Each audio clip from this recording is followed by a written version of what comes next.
யோ மாமா மொட்டை மகன் சிட்டத்தை ஓட்டாய மாமா. லிம்பா சக்கடா சுகுபே. யோ உன் மழை விட்டு ஓட்டான்றேன் சிம்பிளாவா.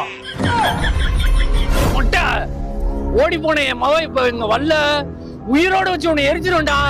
மரியாதை உன் மகனுக்கு போன போடுறா. டேய் மாப்பிள, ஓடி போன என் பொண்ணு 5 நிமிஷத்துல இங்க வரல. ஒப்ப மேல போயிருவான்டா.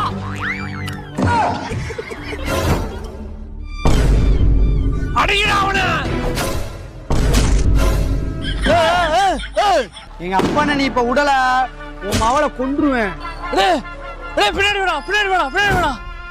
தீபிகா, நீ யாரோட ஃபேன்? யாரோட ஃபேன் நீ?